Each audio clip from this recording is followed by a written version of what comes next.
নমস্কার বন্ধুরা, মানসী কিচেনে সবাইকে স্বাগত। আর আমি রেসিপি বানানোর আগে বন্ধুদের সঙ্গে কিছু কথা বলতে চাই। যে বন্ধুরা আমার চ্যানেলে নতুন তারা অবশ্যই ইউটিউবে গিয়ে সার্চ করে অবশ্যই একটা সাবস্ক্রাইব করবেন। আর যে বন্ধুরা আমার ফেসবুক থেকে দেখছেন অবশ্যই ফেসবুক পেজটি ফলো করে আমার পাশে থাকবেন। আর ভালো লাগলে অবশ্যই একটা করে লাইক দিবেন। লাইক দিলে আমাদের কিন্তু কাজ করার উৎসাহিত আরও বেড়ে যায়। আর আমি কোনো বেলা বা ভাজা ছাড়াই আজকে আমি মোগলাই পরোটা বানিয়ে দেখাবো। তো বন্ধুরা, আমি কিভাবে মোগলাই পরোটা বানাই অবশ্যই আপনারা পুরো ভিডিওটি দেখতে থাকুন। আর মোগলাই পরোটা বানানোর জন্য আমি কি কি উপকরণ নিয়েছি বলে দেব। এখানে আমি 250 ময়দা নিয়েছি, চালিয়ে নিয়েছি, দেখুন গায়ে এখনও লেগে আছে। এখানে ক্যাপসিকাম, ধনেপাতা কুচি, পেঁয়াজ কুচি, আর নিয়েছি এখানে টমেটো আর 2টো ডিম। এখানে দুধ নিয়েছি আর নিয়েছি গোলমরিচের গুঁড়ো। তো এখন আমি 2টো ডিম ভেঙে নেব। আগে প্রথমে আমি এখানে 2টো ডিম ব্যবহার করেছি। আপনারা যতটা পরিমাণে বানাবেন ততটা ডিম ব্যবহার করতে পারেন।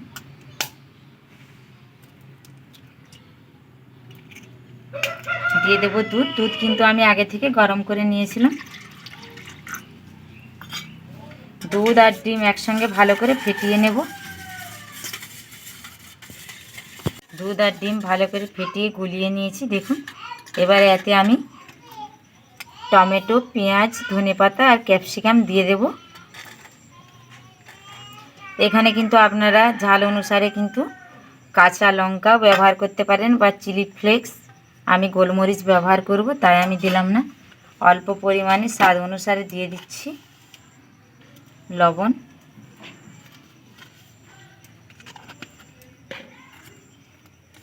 কারো বাড়িতে যদি ছোটো বাচ্চার জন্য বানান তো লঙ্কাটা বাদ দিয়ে বানালেও কিন্তু খেতে অসম্ভব লাগবে, আর বাচ্চারা কিন্তু খেয়ে নেবে, খেতে এত টেস্টি হয়।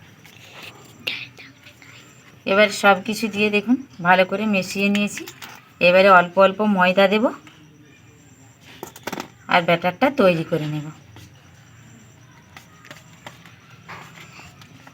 এখানে কিন্তু খুব বেশি পাতলা বা খুব বেশি ঘনত্বের হবে না, একটা মাঝারি সাইজের থকথকে ব্যাটার হবে।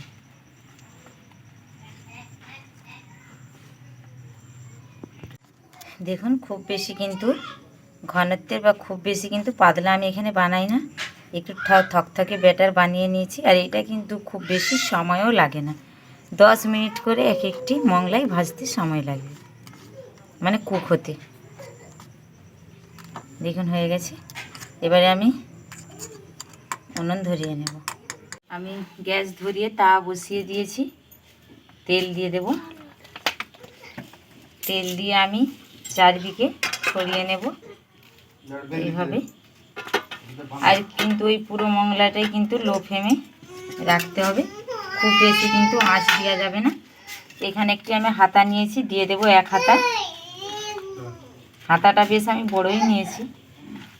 ভালো করে আরেকবার গুলিয়ে নেব, দিয়ে দেব। এইভাবে চারিপাশটায় আমি দেখুন হাতার সাহায্যে এইভাবে করে নেব।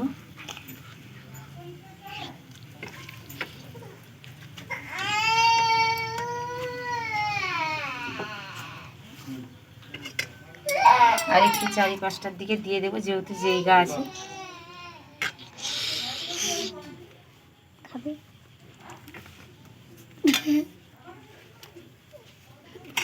এবারে আমি 10 মিনিটের জন্যে চাপা দিয়ে দেব, লো টু লো ফ্লেমে রেখে।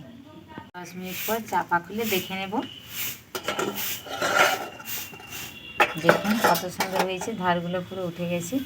এবারে আমি অল্প করে উপর দিয়ে গোলমরিচের গুঁড়ো ছড়িয়ে দেব।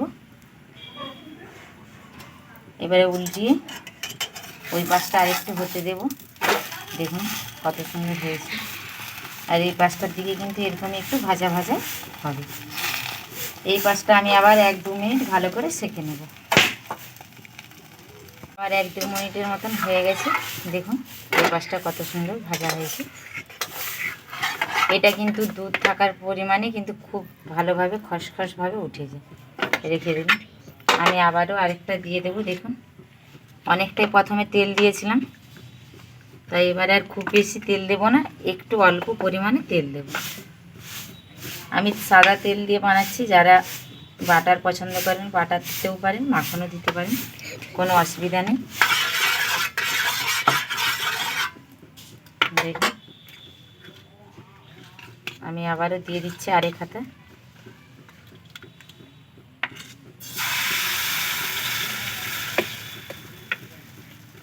এবার সাইডে সাইডে দিয়ে বড় করে নেব। দেখুন আবার 10 মিনিটের জন্য লো টু লো ফ্লেমে চাপা দিয়ে দেব। এইভাবেই আমি সবগুলো বানিয়ে নেব।